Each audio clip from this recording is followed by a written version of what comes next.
de vous retrouver sur cette antenne. Bonsoir, bienvenue à toutes et à tous. Nouveau numéro de votre émission Entretien avec. Nous sommes au mois de décembre, mois de partage, mois de solidarité, mois de fête aussi. C'est pour cela qu'on se retrouve ici, dans ce beau cadre de l'hôtel Colonia. Ñu leen di jaajëfal ci ànd bi ak teewlu ni ñu leen ko waxee woon sànq ñu ngi ci hôtel Colonia dans ce beau cadre. di leen proposer nag ay numéros spéciaux entretien avec war a terminer nag li nga xamante ne moom mooy atum 2024 en beauté tey ma amati mbégte loolu ak contente ndax ki ma fi dalal dafay incarner le leadership féminin te yéen a ngi ci sport L donc mbégte la ñuy nekk la ñuy am saa su ne wane ay jigéen yoo xamante ne ñu ngi yëngu ci wàllu tàggat yaram rawatina wane ci seen bopp waaye surtout ci li nga xamante ne moom mooy wàllu reconversion ak exemple bi nga xamante ne mi ngi koy jox ay rakam waaye du ay rakam yu jigéen kese ndax bu ñuy wax ay rak dañuy wax ay rakam de façon générale alors tey ma am mbégte lool dalal Gnima Faye elle est ancienne internationale sénégalaise d'athlétisme ñu gën ko xam mu nekk championne d'Afrique ci 100 mètres et tey ñu war a waxtaanee li nga xamante ne moom mooy ndorteelam ndax saa su ne dafay revendiquer cosaanam fi mu juddoo fi mu ganee ci àdduna muy Caaroy parcours bi jafe-jafe yi waaye terewul mu ñafe ba fi mu yegg dinañu dellu siwaat aussi peut-être ci sa goût d'inachevé muy titre olympique bi nga xamante ne tant rêvé waaye surtout dina ñëw ci reconversion parce que je vous rappelle elle est ambassadrice pour le sport féminin fële ca Dakar Sacré-Cœur balaa ñuy tàmbale nag laajte ak tontu yi ma nuyu ko ziyaar ko bàyyi ko aussi mu nuyu ak yéen téléspectateurs yi ñuy suivre Gnima, c'est un immense plaisir de vous retrouver sur cette antenne. Merci, plaisir partagé. Bonjour Ritna. C'est un plaisir, Adja, c'est un plaisir d'être là aujourd'hui et partager ce moment qu'on dit entretien sport L, c'est un plaisir. Di nuyu ñëpp, di ziar ñëpp, naan leen mbégte la que je sois aujourd'hui ici et di nuyu tous les gens qui nous regardent, qui nous suivent en direct.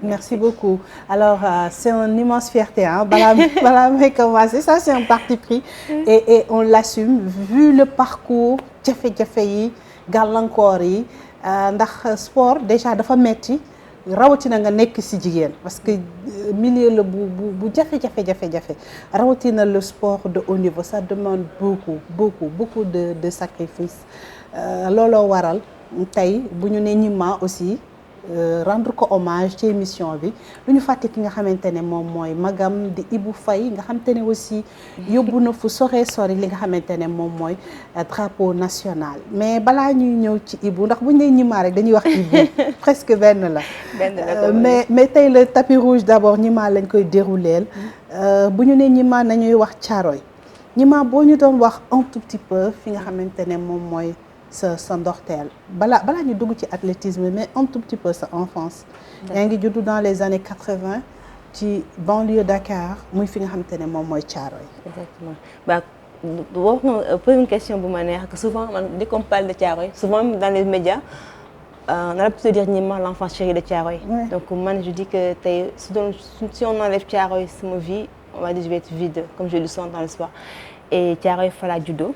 Je suis née en 84, donc Thiaroye Gatuli Diallo, dit de Thiaroye Kaw. Donc mon père était militaire, il est décédé en 2009. Donc j'ai quatre frères et 3 sœurs, même père et mère, et aussi j'ai des demi-sœurs et demi-frères.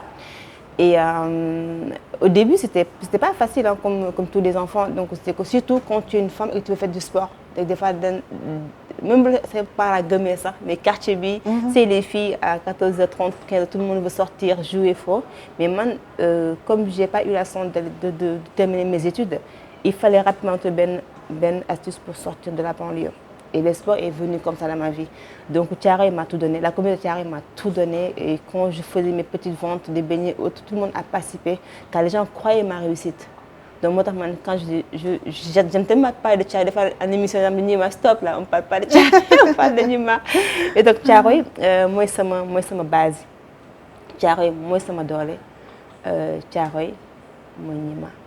D'accord. Alors, nga juddoo Thiaroye ci année 80 yi est-ce que jot nga dem comme ni ñu koy defee des fois ci oustaz wala naayim bi nekk à l'angle jàng alxuraan balaa ñuy ñëw un peu ci école c'est vrai école française amoo complexe wax ko yàggoo si ndax da nga teel a arrêté CM2 mais un tout petit peu ci ndorteel li foofu à Thiaroye.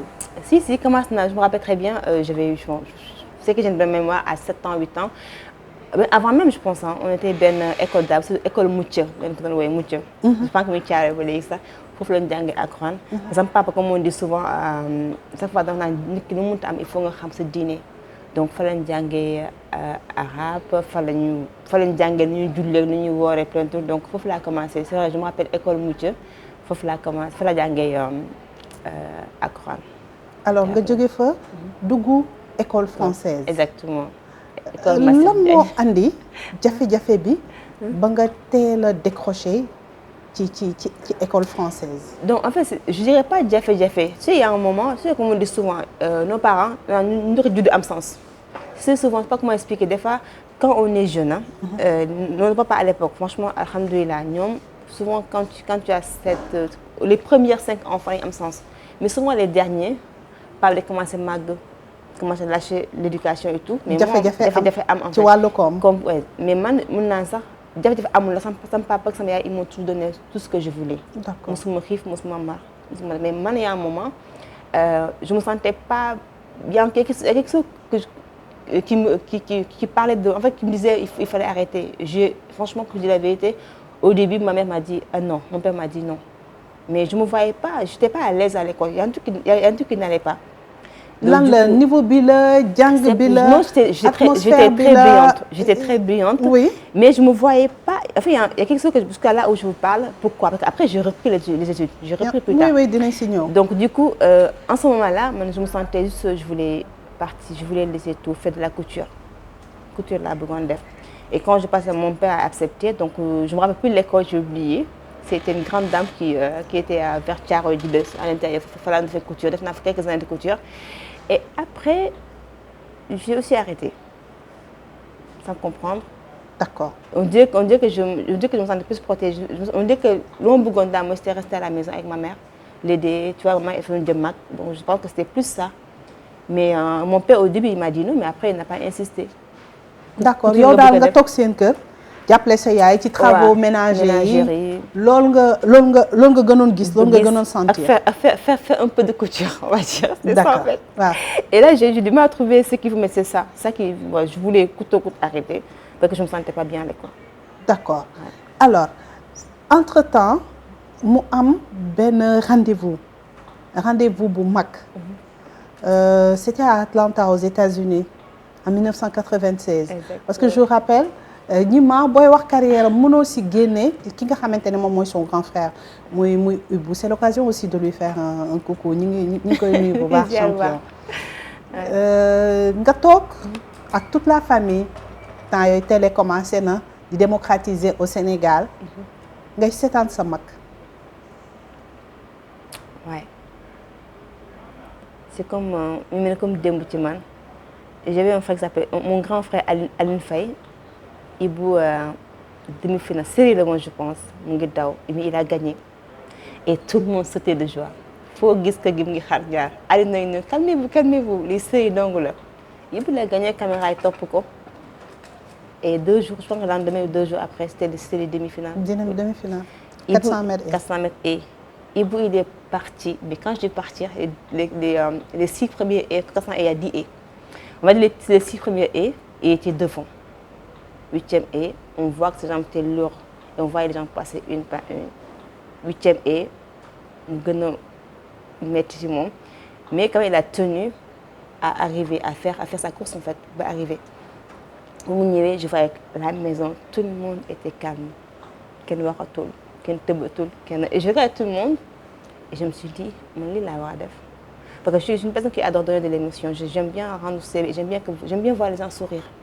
mais c'est que quand les gens sourient à moi mën na am benn tristesse mais c'est en ce moment-là que tu redoubles d'efforts pour leur donner encore benn sourire et man en ce moment je me suis dit il faut que ma relever des pour Ibou je veux Ibou gis ko mu reetaan encore parce que en ce moment-là virus sport ñëw ci man ci laa commencé athlétisme ba ci laa bëggoon commencé mais après 2 ans plus tard laa commencé.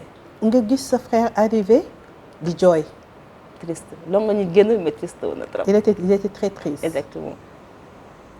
lan la def bi nga gisee sa frère lu yow d'abord personnellement. non lu bëri comme je dis c'est en ce moment-là comme je dis il faut que ma relever le défi pour moom. le fait de le voir en fait le fait de voir tout l'effort qu'il a mené. pour être à l'arrivée. Vraiment il a fourni un effort que je lui dis mais non il y a que le sport qui peut faire ça. Et je le voyais malgré tout malgré la fatigue malgré que ses jambes étaient lourdes il s'est dit non il faut que ma dem arriver. Et ça c'est quelque chose qui a titillé la petite Nima on va dire moo tax tey ma devenir ma relevé défi ba tey ma nekk la championne bi nga nekk aujourd'hui ouais. Mais on rappelle aussi que ci relais 4x400 bi tamit ils ont presque touché au podium hein. Tout à fait. parce qu'ils étaient au pied du podium. bi mu dellusee yéen ñaar peut-être ñàkkul ngeen échanger. lan moo nekk seen waxtaan yéen ñaar bi mu dellusee. avant waxtaan bi sax on va dire bu ma gisee relais bi bu muy daw aussi nekk 4e tout le monde était content à la maison mooy yokku ah médaille on a loupé de peu et tout. Donc quand il est rentré moi j'étais fière et je lui ai dit en ce moment-là que Ibou man dama bëgg a nekk athlète. Il m'a dit dama bëgg a nekk athlète. Il m'a dit ok amul problème tu seras si tu le veux vraiment tu peux et je suis prêt à tout te donner pour nga doon une athlète. Franchement mes premiers pas il m'a donné tellement d'équipement que j'étais la star de partout fu ma tombé may xool parce que j'avais tout ce qu'il faut pour le jeune qui vient de démarrer. Je portais Nike comme ba ci suuf et comme j'adore m'habiller donc du coup j'avais tout ce qu'il faut. Il m'a beaucoup donné et c'est en ce moment que ma mère a rapport son meilleur ami Habib Diallo. Thiaroye te di Diallo fa laa commencé mes premières pas son meilleur ami en fait Habib Diallo moom initié ci athlétisme. Alors nga nekk jigéen tàmbali di def sport bu ñu ne athlétisme dafay laaj beaucoup d'entraînement beaucoup d'effort ci ay conditions yu métti nag c'est vrai équipement bi moom rafet na dinañ ñëw cette passion que vous avez pour la mode aussi mais conditions yi day métti. il faut nga muscler sa corps la petite Nima war a commencer peut-être changer morphologie pour li mu bëgg ci athlétisme mu am ko boobu ba léegi nag ñëwagoo ci 100 mètres yi parce que yaa ngi ci influence ba léegi le grand frère. C'est ça. naka nga doon dundee le regard d'abord yenn réflexion yi à la maison parce que peut-être li ñuy nangul ku góor ki athlète bu góor bi duñ ko nangul athlète bu jigéen bi ba pare aussi le regard du voisin. Surtout le cas des voisins. Enfin moi à la maison comme mes frères c'est des militaires moi j'ai des frères militaires et soldats donc du coup c'était pas très compliqué. Mais le fait que dama tuuti woon trop tout le temps me dit mais yow bu la ngelaw ëppee sax nga daanu. donc nan nga mën a dawee. Et en fait au début on me prenait pas au sérieux mais man sama jëm bopp je croyais en moi. Quoi qu'il arrive man dama naan rek je vais m'en sortir. Mais déjà comme je disais tout à l'heure des fois après-midi bi dans la banlieue on avait l'habitude de faire élastique donc élastique noonu tëb noonu. Donc quand toutes les filles étaient en train de jouer moi je prenais mon sac dem entraîner ji. Tu vois xale bu góor bu ndaw bi garçon manqué gens comme ça mais man je ne prenais pas pour un truc grave. lan nga doon dégg ñu koy wax sa ginnaaw ou bien même booy romb. même mooy romb sax et comme ma doon sol collant bu gudd sol benn brassam bu jóge maa ngi mel ni yàq nag ndox mais c'est moqué de moi mais man dama ne état leen bu baax mais d'ici quelque temps vous allez comprendre donc moi c'était une sorte de motivation parce que dama ne xamuñu ñoo réer moo tax ñu may tooñ et j'ai entendu vraiment plein de moqueries franchement beaucoup. Comme lan. Góor bu ndaw bi yëfu góor ngay def ji amoo taat amoo naa tu vois yaa ngi woo mel ni yàq c'est comme ça au début vraiment j'entendais beaucoup ça. Genre, des fois doo toog sa koñ sa coin nga jooy vous aviez les larmes aux yeux. Non pas jooy en fait moi je me disais man pour man déjà chance la que Patrice soit parce que je parlais beaucoup avec mon frère et je voyais comme j'expliquais tout à l'heure le fait que il mu perde ñëwaat gagner je me disais que c'est ça que j'avais besoin et les gens qui se moquent de moi c'est-à-dire que ñoom ces jeunes filles là xamuñu moo tax donc moi j'étais tellement pressée réussir pour leur dire voilà mu ngeen doon xool leen ma mais c'était ça ma motivation en fait. D'accord. Joy non mais c'était une forte motivation c'est que des fois ça faisait un peu mal au cœur le fait que tout le temps on te dit oui garçon manqué ou amoon naa ça fait un peu mal au cœur mais man pour man ñoom ñoo réeroon. ça mën naa ko jàppee. mais yow xam nga li ngay def xam nga li nga bëgg. c'est ça te am nga ci vision. tout à fait. nga nekk fi nga xamante ne moom mooy Caaroy mais ci discipline bi ngay def pour li nga bëgg nga am ko munoo toog Caaroy. c'est ça. il fallait évoluer. tout à fait. après nga jóge foofu nga dem fan exactement. bu ma jógee Thiaroye je me rappelle j'ai fait en 98 la ma Habib Diallo woote Ablaye Diop moo nekkoon yàlla ko yàlla yërëm moo nekkoon président douane à l'époque. d'accord. donc quand mu contacté Ablaye Diop je suis allée le voir waxtaan ak moom il m'a mis en rapport Christophe benn entraîneur bu nekkoon Duc. Christophe au début je faisais du 1500 1000 mètres pardon minimum laa woon 1000 mètres après 1000 mètres on faisait genre des fois ñu décalé 1500 après Moussa Sène aussi m'a récupéré. Mais je ne me sentais pas à l'aise, comme je disais tout à l'heure. Quand je ne me sens pas à l'aise, il faut me trouver une solution. Et je voyais à l'époque les Mbacké Thiam, les Tako Diouf, les Nima Touré, Aminata Diouf, Aïda Diop. Il y avait un groupe, le centre de Dakar. Il y avait des Egmi Lazare. Et tous les matins, on le voyait entre le matin et le soir. Et il fallait trouver une solution pour aller rejoindre ce groupe-là. Et j'ai fait des démarches. Pour dem CIAD. Ouais, dem dox ko lijjanti ko. Dem centre ba. Et sincèrement. yaa dem nga dox ko nga lijjanti ko. Man de maa ko dox. Je suis partie voir Stéphane Hervé moom tamit yàlla yàlla yërëm. amiin ñu ko baax je suis allée le voir l'expliquer. mu ko expliquer boobu mënu ma leen ko wax. c'est comme parce que boobu Nima moom olof lay wax Stéphane c'est en français. léegi Nima war a waxtaan ak Stéphane. Mais c'était en 2099 je me rappelle c'était en 2000. et Bitanga à l'époque mais Bitanga aussi est décédé mu nekkoon DT technique bu CIAD. CIAD d'accord. je suis partie voir Stéphane ma ne ko en fait dama ko laaj rek lan laa mën def pour génn rapidement pour être au niveau rapidement en fait.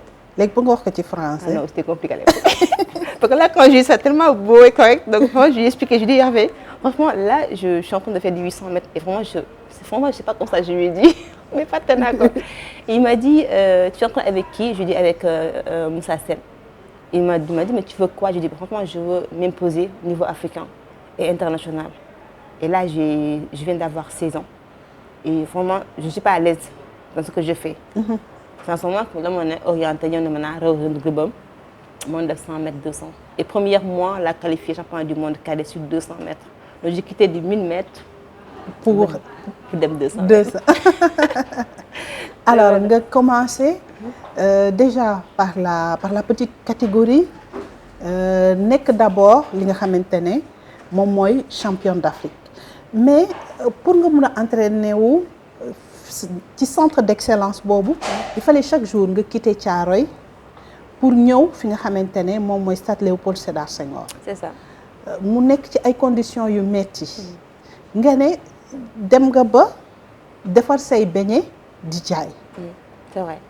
En fait, ce qui s'est mon def loolu sama papa il m'a jamais dit non aw ma ko musuma ko wax.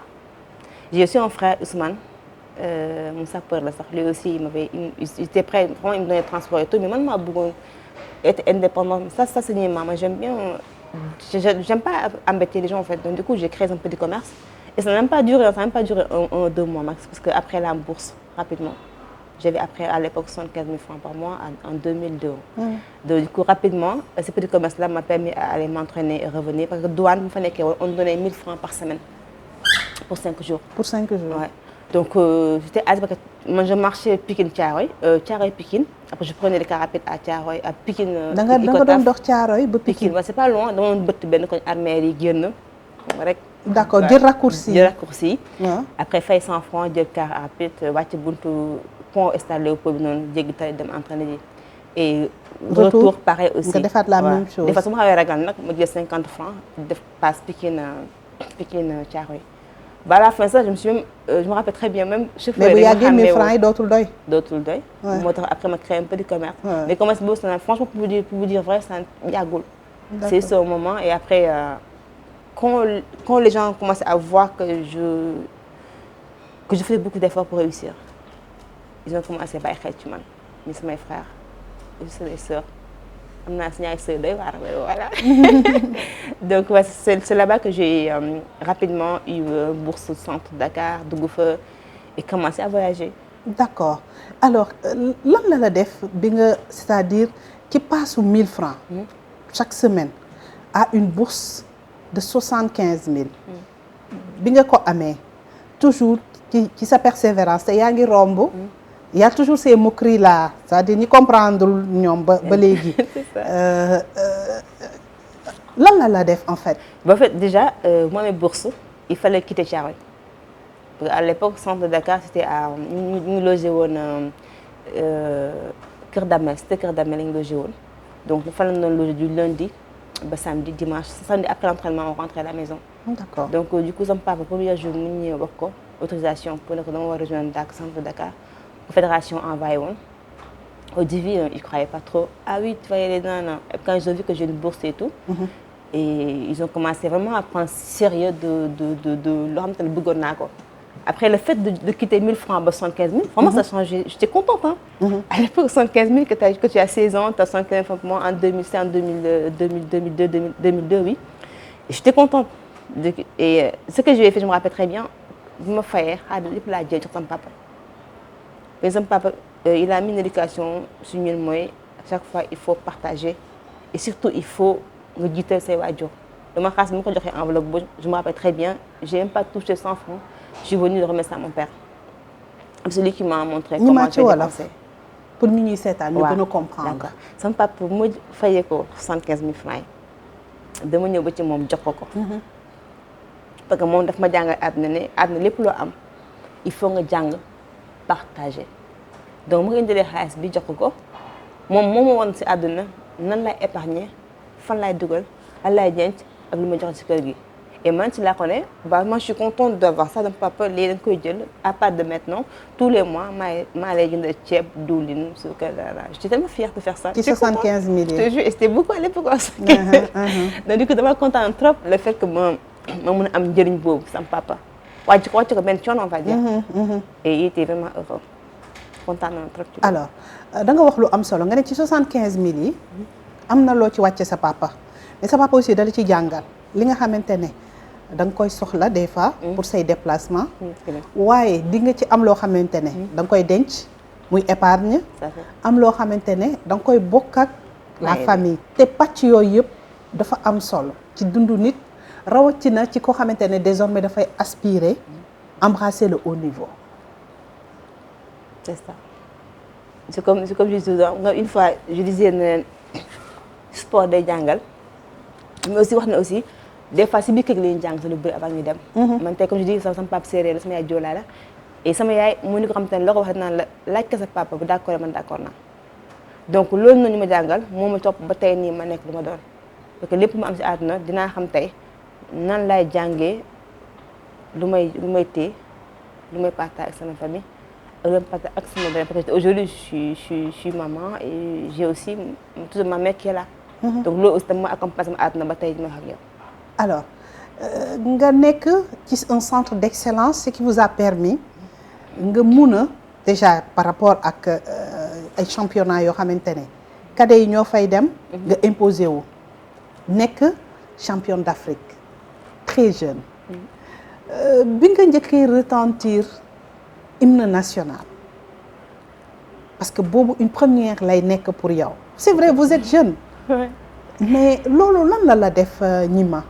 lu bëri en fait c'est là où je me suis fa laa gën a bàyyee commencé ne man mun naa doon nit ci sport nga xam ne ma ràññee ma ci àdduna bi parce que le fait de nekk ci podium qu'on chante hymne national émotion boobu il faut le vivre pour le comprendre donc man jour boobu laa ne Gnima donc yow boo góorgóorloo tuuti encore rek sa tur mën na la yóbbu foo xamante ne xalaatoo ci àdduna donc jour bu émotion bi mel comme démb ci man maa ngi kontaan et après c'est en 2002 la dugg mais 2003 la nekk championne d'Afrique junior c'était en 2003 am 3 médailles et le fait d'être sur le podium et le regard de voir tout le monde te regarder et je me disais c'est ça que je veux il faut que je me voie de plus pour gën a yëg ay échelons il faut que ma reyane sama bopp lu ma def émotion boobu moom c'est je vais pas pleurer as ma xaat tam sama nga toog te loolu laay bañ mais c'est une émotion boo xamante ne il faut nga dund ko pour comprendre ko dëggantaan.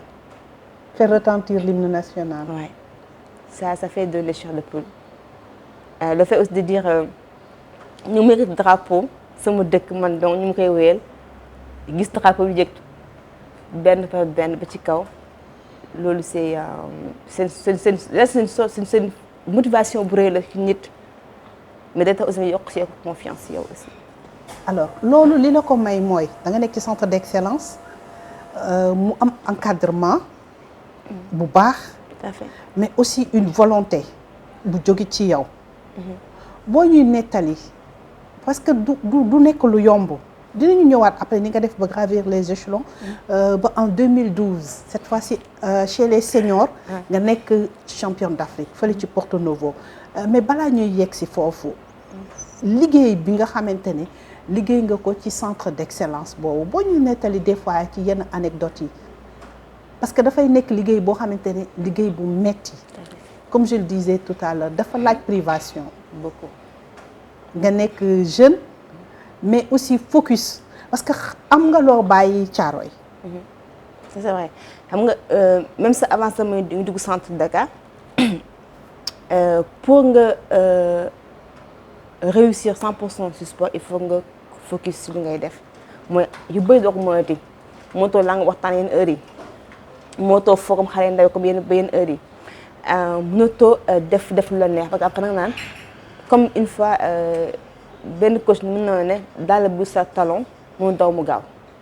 mu ne daal buy sol talon mënul daw bu gaaw. daw bu gaaw mooy ce qui il faut mettre un trait à votre féminité. c'est ça non pas féminité du tout et après la comprendre la bëggoon wax. ah d'accord dafa ne comme boo see talon mooy dem ñeente boîte de nuit tour. ok tànn dem ci cérémonie yi waaw am na xam ne boo ko bëggee egg doo ko mën donc il fallait très tôt ma arrêté loolu lépp déjà sax du ma doon nit ku bëgg genre yi mel noonu mais il y a un moment c'est entraînement matin c'est-à-dire que 7h30 ngeen yeewu nekk préparé ngeen génn centre fa 8h30 entraînement demain à 9h su ngeen paree entraînement ñibbi sangu. il y a le kiné. ouais. après sieste. 15h30 encore stade donc bu ngay nekk week-end après week-end fenn entraîné en face sax Mamel le samedi suñu paree samedi après la ñibbi Thiaroye donc mu doon xam ne il fallait beaucoup de rigueur et surtout beaucoup de rigueur on va dire beaucoup de rigueur il fallait nga bàyyi lépp il fallait nga ba nga nekk xale ngay nekk mais amatoo droit def yu bëri amatoo droit de l'erreur amatoo def yi xam te ne dañ naan la lii boo ko def man pour man état su ma génn dem waxtaan yàgg sax mën a yàq sama carrière donc tëdd ak tànk laa xam pour noppalu ko récupérer rapidement pour être en forme lundi pour dem entraîner. d'accord dans votre tête pour nga dem sax toog di waxtaan. pour yow loolu baaxul. ci sa carrière. à l'époque loolu laa foog parce que boo nekkee xale yu bëri de comprendre da nga Sénégal lu ñu amoon bon léegi ça va léegi mais ay temps amuñu ko woon nga nekk xale nga am ku la accompagner. psychologiquement di waxtaan ak yow wax la les enjeux lu baax ak lu amuñu ko woon comme tey tu vois à l'époque yow sa xel nga demee ou sa xel papa ou sa yaay ou des fois les coachs ñu la encadré waxtaan ñoom mais on n'avait pas des préparateurs mentaux xam ne waxtaan man su ma ñibbee caay week-end sama yaay est tellement rigoureuse mu amul lu nga week-end yaa ay nga da ngay togg añ par la force. donc du coup des fois sax man togg je mets le ferme en dehors de ça pour man il faut que ma ak sama tànk noppalu ko parce que lundi j'ai 2 séances lundi mardi une séance mercredi 2 séances donc c'était voilà. alors li andiwaat sama question mooy moment boobu. da nga nekkoon ci benn période de doute parce que vous étiez jeune je rappelle. nga xaw a am quelques bobos quelques blessures. et avec cette volonté là de montrer que Gnima est là. dama war a imposer wu dama war a wane sama bopp ci désormais li nga xamante ne moom laa def choix ndax yóbbu nañ ma couture. ma jóge fa arrêté naa les études léegi je suis athlète lii laa décidé faaw ma réussir ci mais benn moment il y avait des bobos ba nga ne sur le plan moral vous ne vous sentiez pas bien lan la qu'est-ce qui s'est passé. Juste comme on dit des fois quand boo bëggee réussir trop c'est-à-dire que di mettre les moyens qu'il faut et parce que y a un moment xaw ma la ma musculation ma ñëwee 2003 la commencé def vraie musculation c'est-à-dire que les lundis matin on avait une musculation l'après-midi vitesse ou aérobie donc le fait que sama corps commence transformer di jël yenn muscles te xaw ma woon préparer moom on va dire à ça. Les petites blessures ont commencé parce que des fois après l'entraînement je m'étirais pas assez ou je buvais pas assez d'eau ou côté récupération ça amoon na lu des xam te ne xaw ma ko woon jàngaluñu ma ko woon tu vois au fur et à mesure laay jàng fur et à mesure parce que ñun à l'époque on pensait que juste que l'entraînement c'était juste entraîner dem tëddi ou entraîner ok après après l'entraînement il y a la kiné, il y a l'ostéopathe, il y a le préparateur mental, il y a tout ce qu'ils font en fait cadre la woon. Donc blessure fa la commencé di ñëw et ay temps amoon naa doute ci man mais doute yëpp amoon naa xam te ne la Gnima elle le disait ci biir xolam que malgré tout tu vas réussir, crois en toi.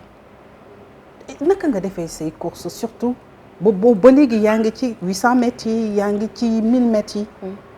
Pour cette fois-ci remporter cette médaille. Non, c'était extraordinaire hein, parce que 1000 mètres moom dama ko teel a bàyyi. on va dire donc tous mes grands trophées que j'ai gagnés c'est à partir de 200 mètres 100 haies.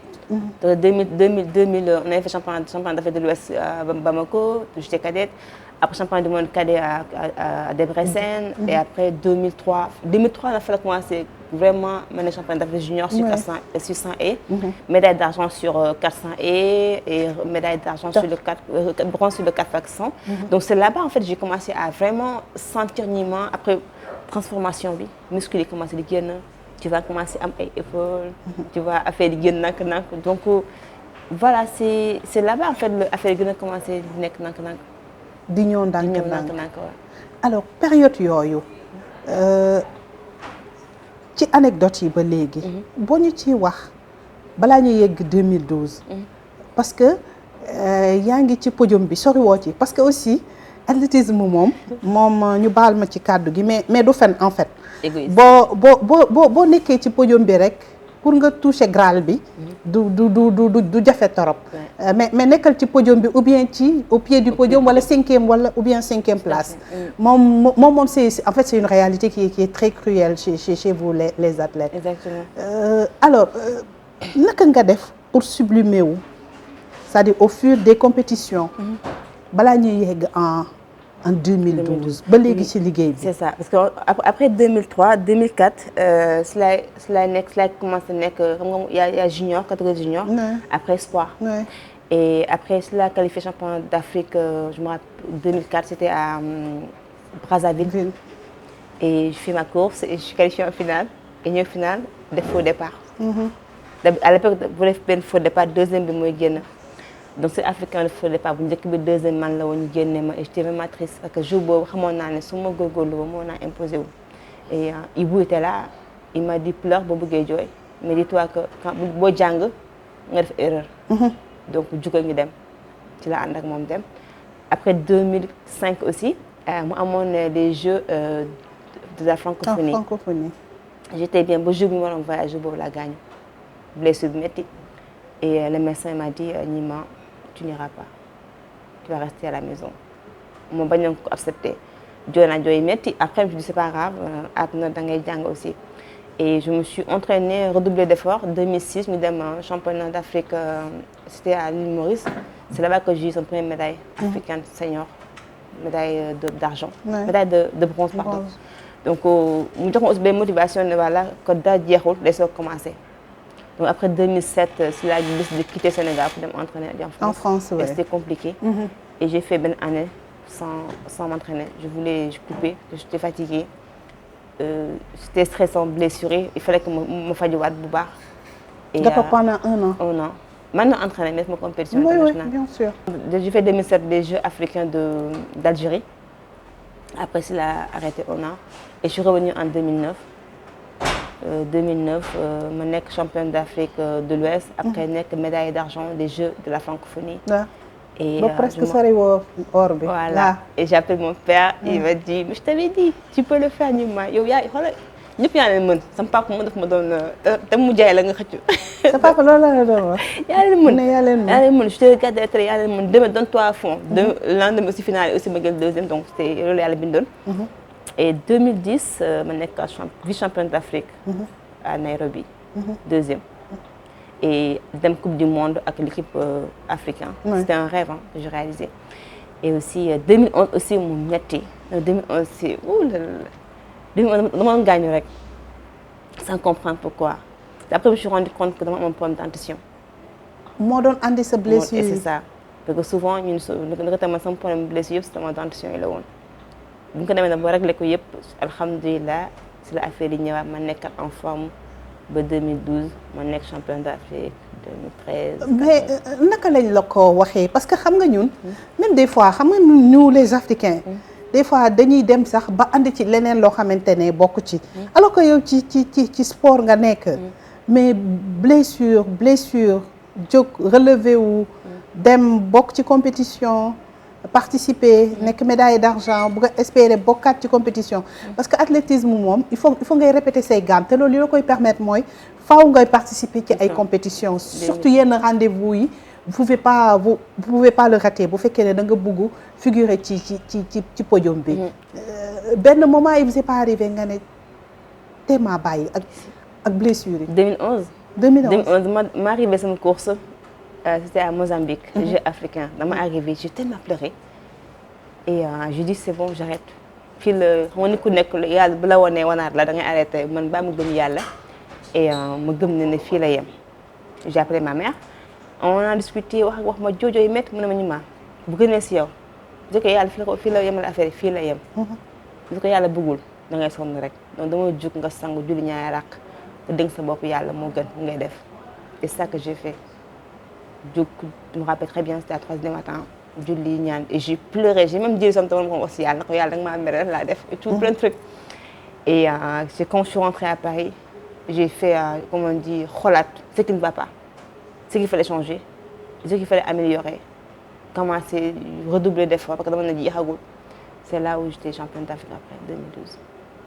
Il a fallu nga am peut-être un staff médical. Là vous êtes ému, vous êtes en train de pleurer. Ce qui veut dire que période boobu metti woon na torop. Ban grand monsieur nga dajeel mu permettre la problème yooyu yëpp li nekkoon source bi. ñu résoudre ko. Je dirais pas grand monsieur mais je dirais plutôt les conseils de ma mère. Sa maman. Ouais, plutôt elle. Voilà.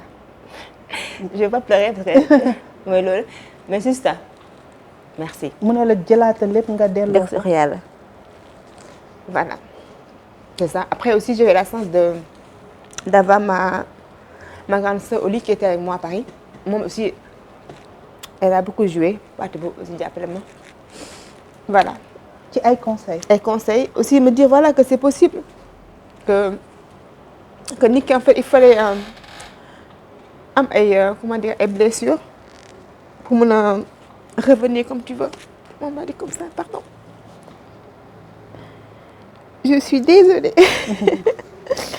C'est normal. Ouais. C'est normal mooy sànq li ma doon wax au niveau yombul. C'est très difficile. Voilà. Et li ci gën a neex mooy en 2012 Nima vous avez battu la championne d'Afrique en titre. Exactement.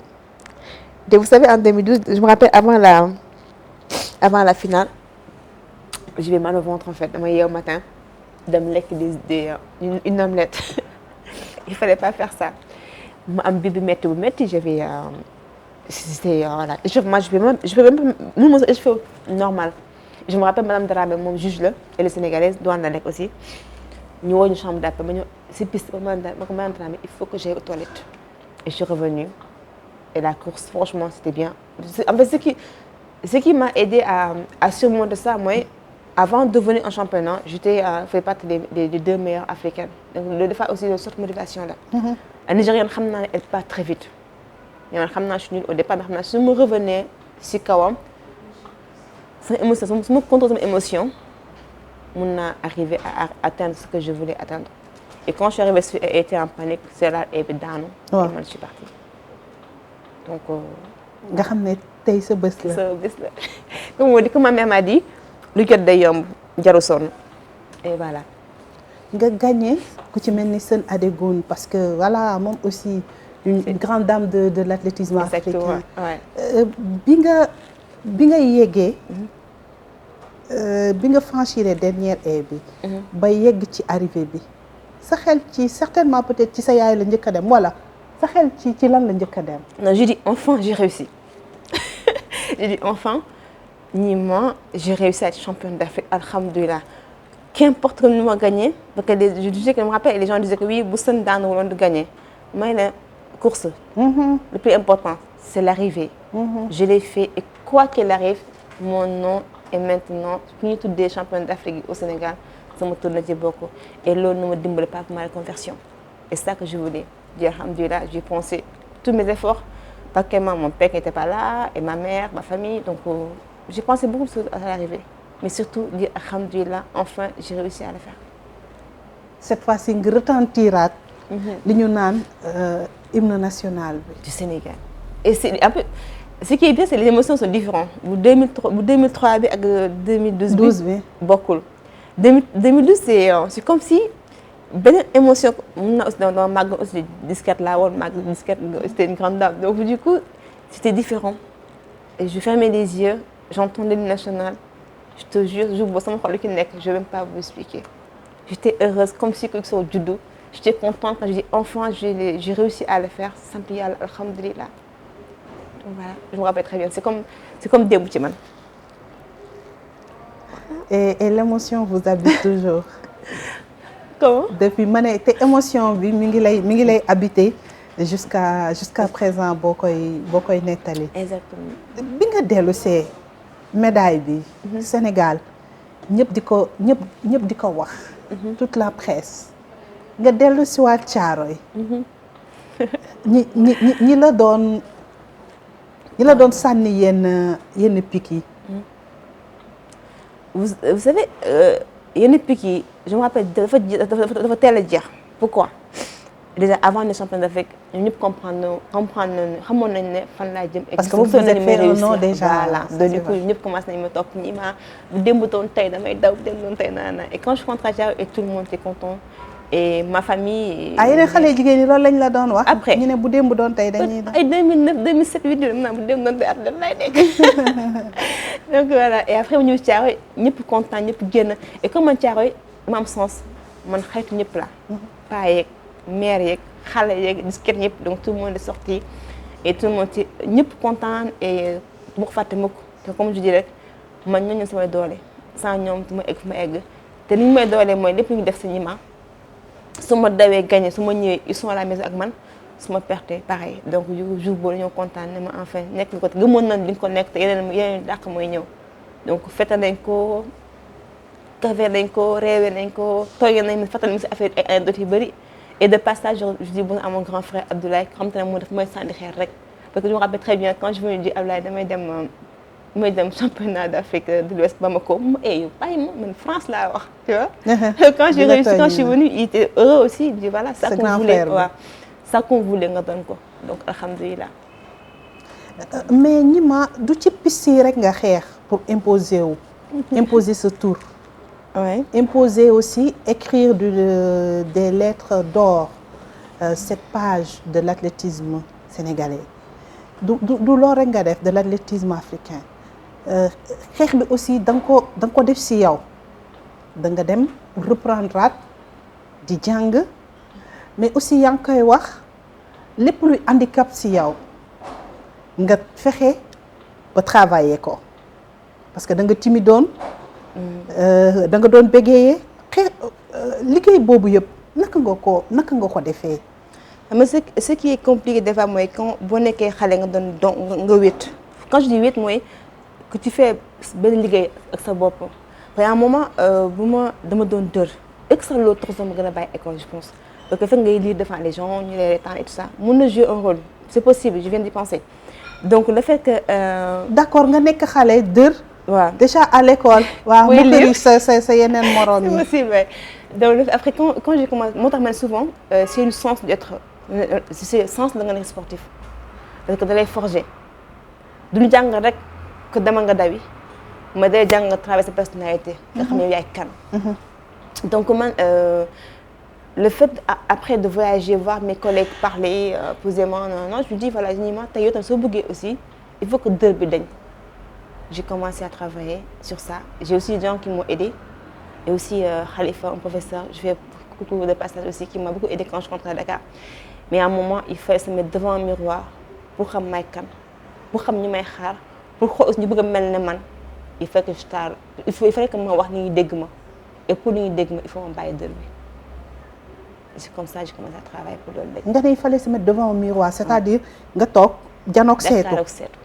jàkkaar ak moom chaque jour dama jàkkaar seetu waxtaan ak moom samay cours seetu bi la woon ak sama portable enregistrement déglu donc j'ai pendant des années et ça qui a fait qu'aujourd'hui nga janoog seetu bi di échanger ak yow moom pour xam may kan pour surmonter handicap boobu nekk si yow. c'est ça je fais tout je me rappelle très bien chaque matin balaa may dem entraînement wala balaa may sangu dama doon gis sama portable micro jàkkaarloo sama micro waa di wax parce que des fois lu gën a metti mooy quand tu fais des interviews et tu vois les gens ne disent pas respect ils te disent pas que li nga wax dégguma ko parce que tu es une grande championne les gens te respectent. Il y a une façon de communiquer avec une championne donc du coup duñu wax yenn yi mais man sama jëm bopp je suis pas bête je sais que des fois su may wax c'est tellement rapide que des fois ñu may dégg duñu ma dégg bu baax il faut faire travail boobu ça que je fais tout seul. nga xeex ko ba tey dañu à 100% mais wàññeeku na au moins. et comprendre nga aussi li nga xamante ne. moom mooy sensu communication. c'est-à-dire yéen li ngeen di def dafa laaj aussi bu ngeen paree bu ngeen xaree ba pare. ngeen wax ak àdduna. parce que li ngeen di def dañ koy retransmettre ci àdduna wërngal këpp loolu aussi beneen message lay nekk ñima tey dañuy waxtaan ak say rak c'est-à-dire ci waxtaan bi ñuy waxtaan ak yow dañuy waxtaan ak say rak ñi nga xamante ne dañu bugg a nekk ay athlètes parce que quand on parle d'athlètes nag toutes les disciplines sportives dañuy wax nekk athlète de haut niveau dafa laaj comme maa ngi koy wax sànq sacrifice mais liggéey bu metti mais aussi surtout gëm sa bopp c'est ça gëm ne man li ma nekk war naa ci mën a exceller war naa ci mën a yóbbu réewu Sénégal fu nekk mais aussi war naa ci mën a réussir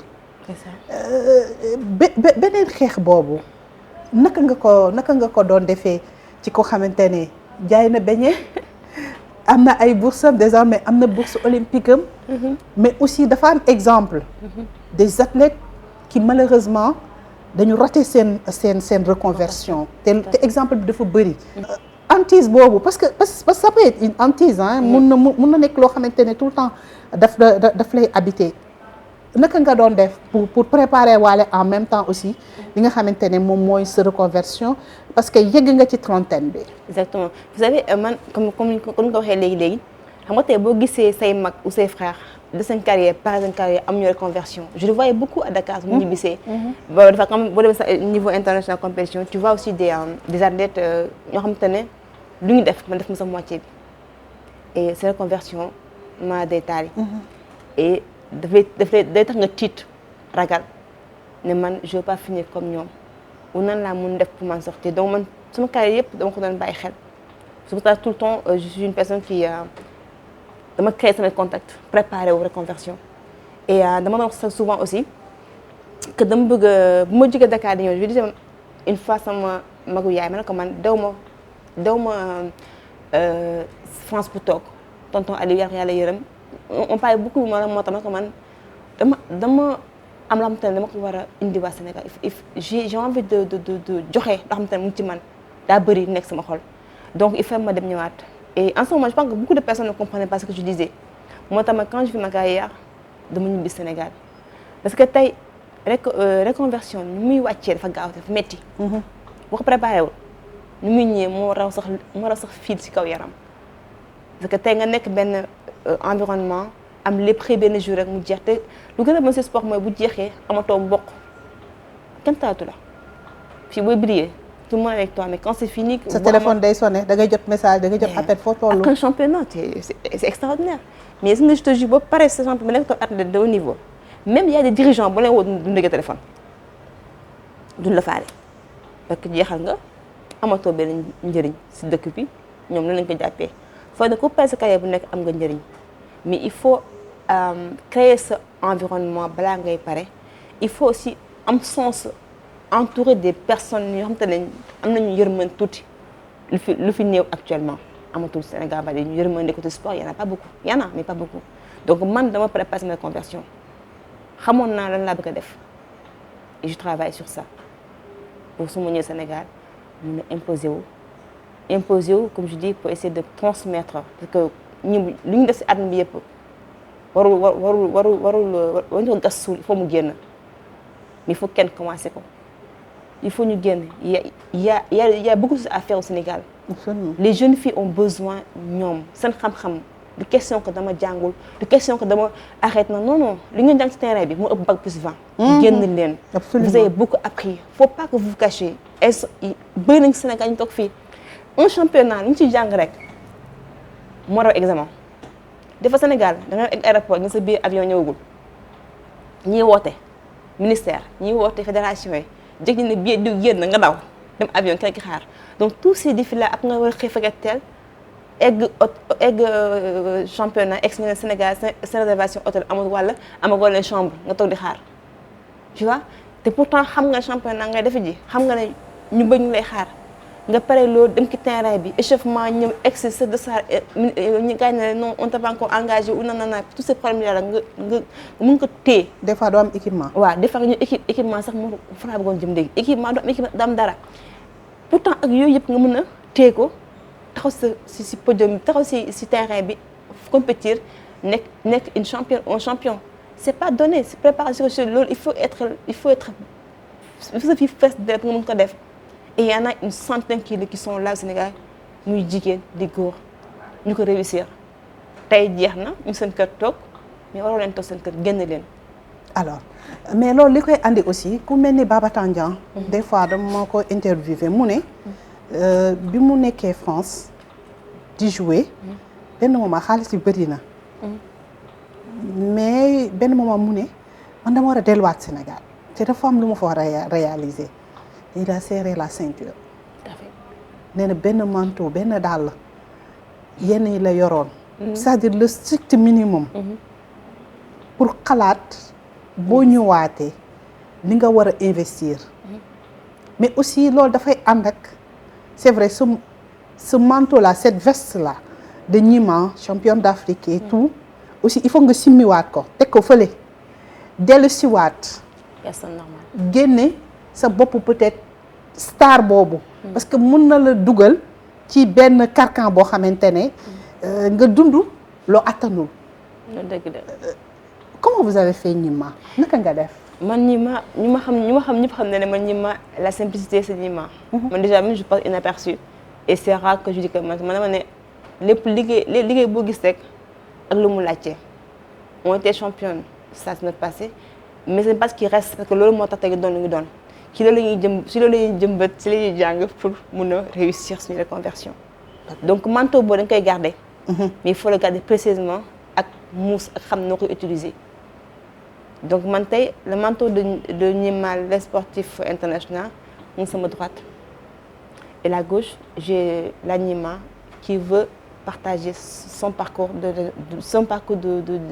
d'athlète de haut niveau à nos jeunes mooy sama côté gauche.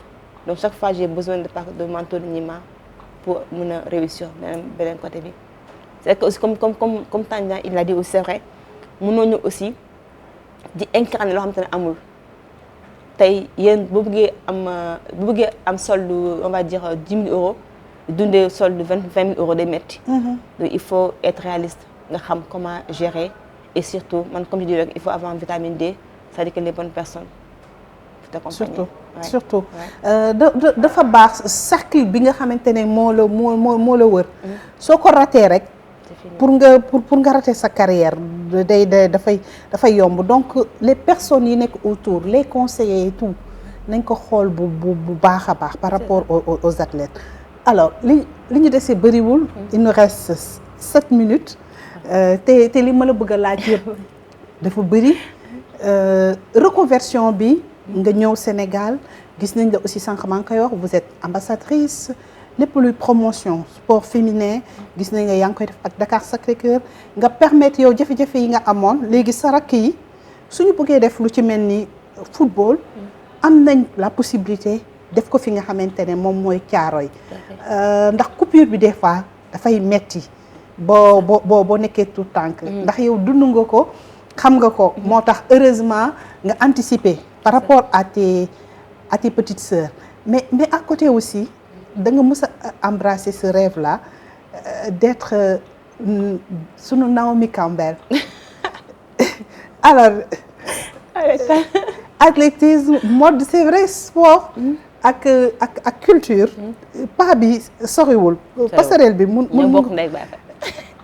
mais malheureusement carrière bi vous avez toujours rêvé d'être benn Naomi Campbell. Oui c'est rêve la on va dire mu nekk xale mais après dama ne le fait que d'être athlète souvent on nous dit bu nekk athlète moom parce que à l'époque da ngay garçon manqué d'ana et je me suis dit bah je vais montrer aux gens que c'est pas question qu'on est athlète que am nga droit teg perruque bu jekk ñu maquillé wu.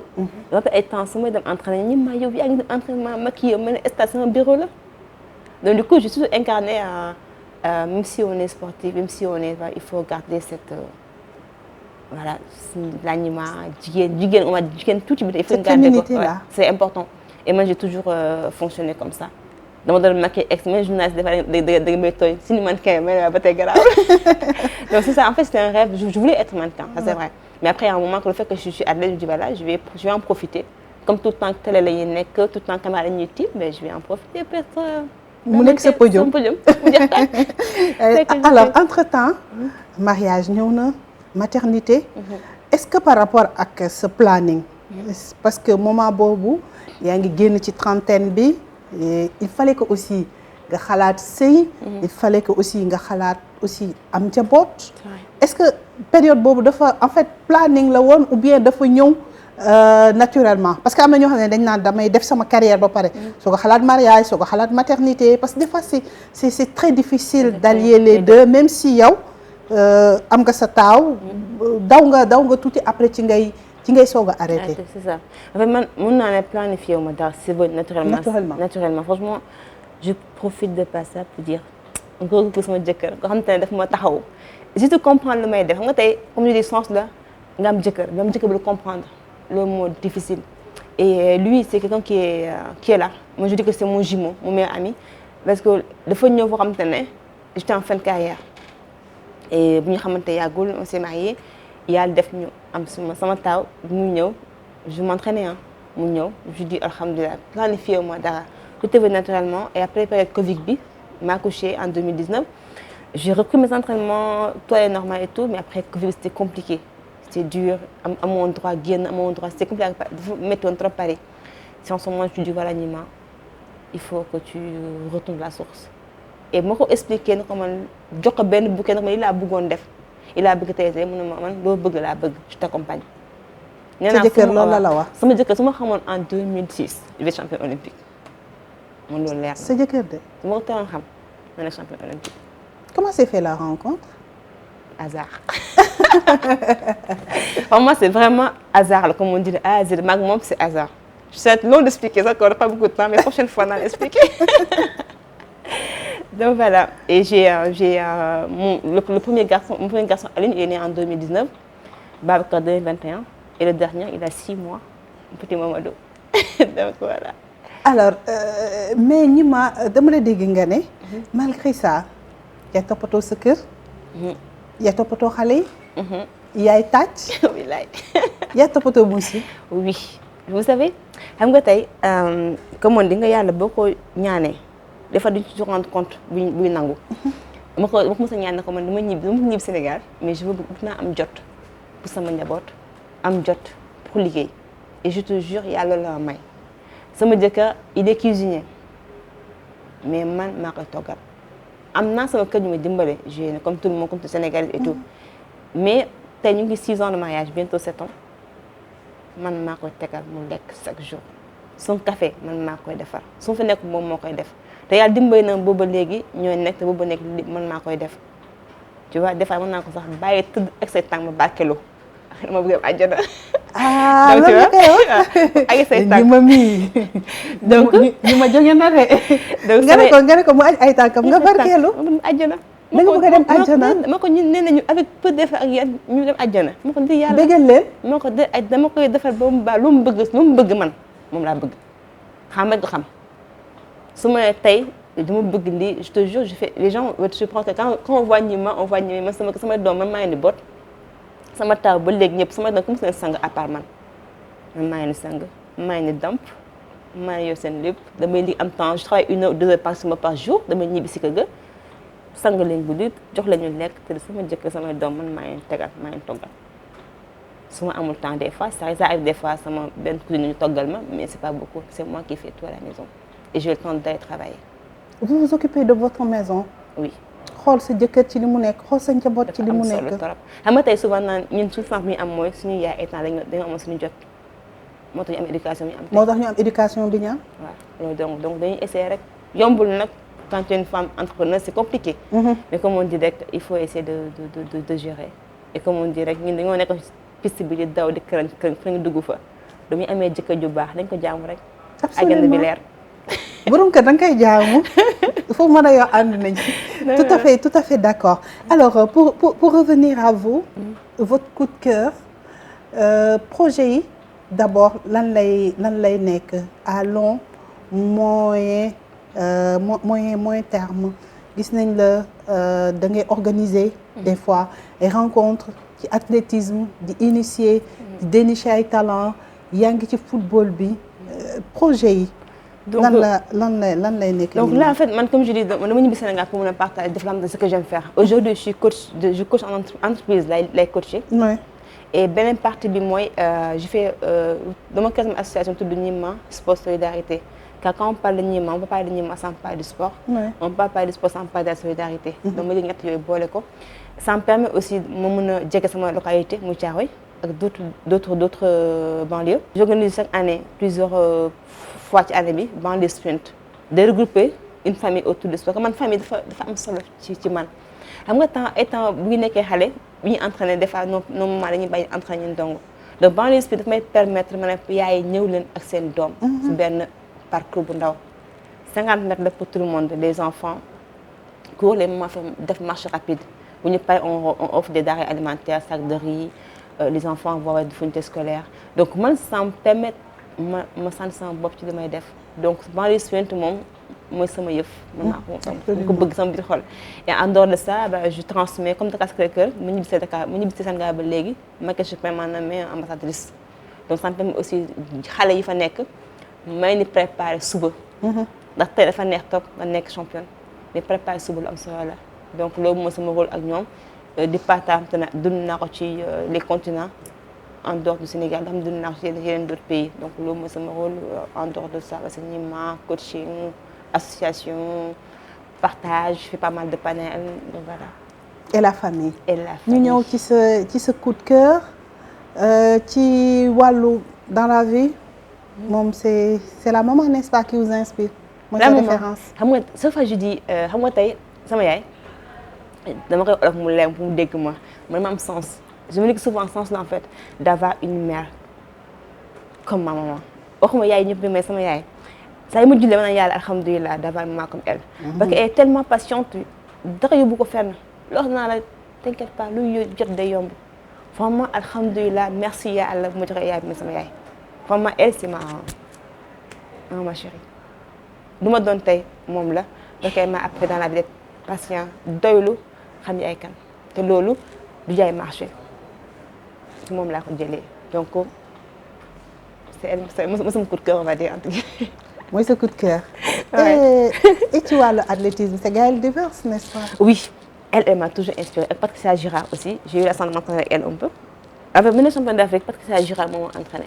d'accord mais Gaëlle Divers c'est voilà c'est elle en fait. j'ai toujours rêvé d'être comme elle avoir des longues être forte être un peu folle kay ne moom beneen monde day dund. donc voilà c'est elle. et aussi j'ai aussi la chance d'avoir deux grandes sœurs qui sont super sympas Oulimata ak Ndeye Faye Oulimata elle est à Paris. Ndeye Faye dama leen sonaloon na étant ma nekkee xale sama yaay dem Casamance un jour elle m'a interdit tëdd seen sama néegu yaay ñëw naa tëdd sama néeg suñu néeg man dong may ragal. madame jënd ay émail benn 100 francs chaque guddi mu ñëw tracer seen tànk yi émail comme ça ñu ragal ñu tëdd ak ma si biir néeg bi donc c'est mes deux sœurs que je dis bonjour que j'apprécie énormément Oulimata Ndeye aussi j'ai une chance d'avoir une belle famille.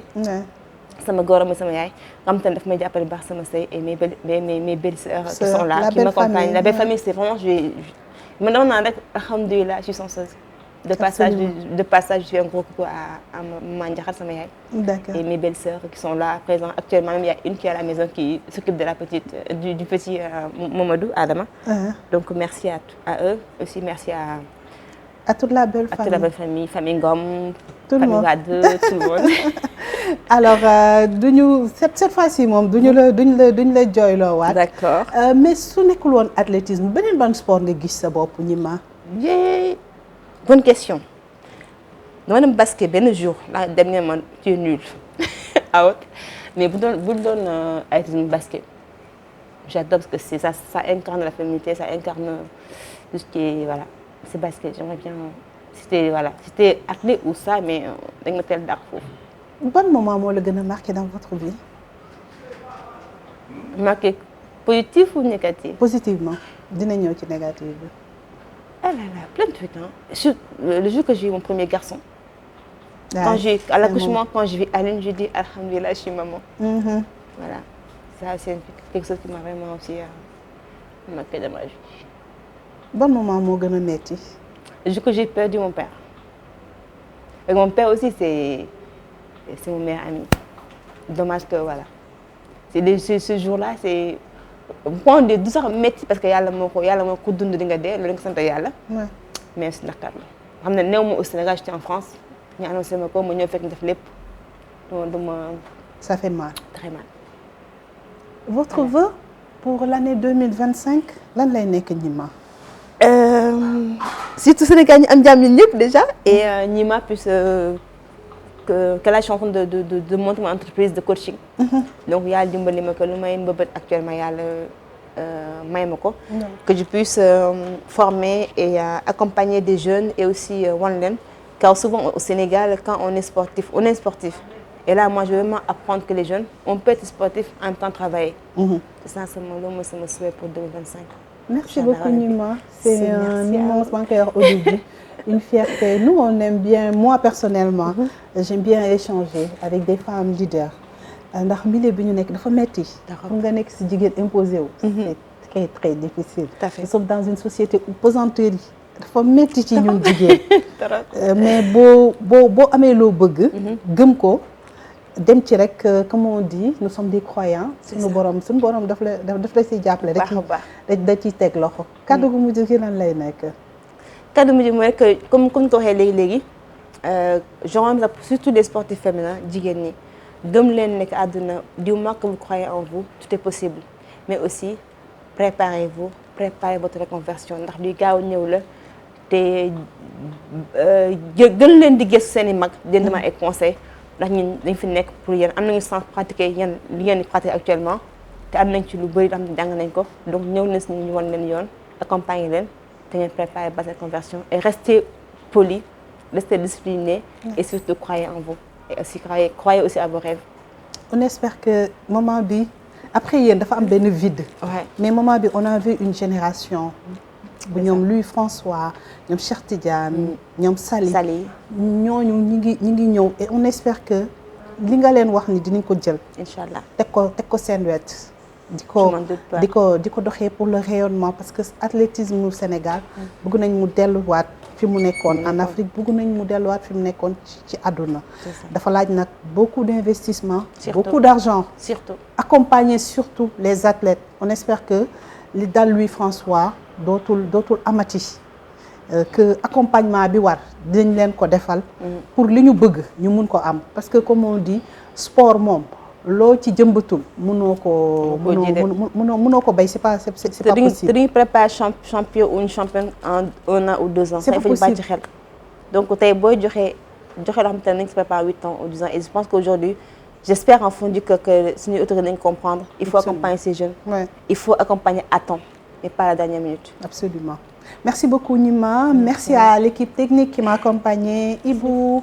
Merci beaucoup team bi yëpp bu Sporel d'abord à la Grande Royale Nafi manager digital Bébé Koumba Fatima Adja bu Ndaw ñu ngi leen di jaajëfal ñoom ñëpp dañuy jàpp ci liggéey bi.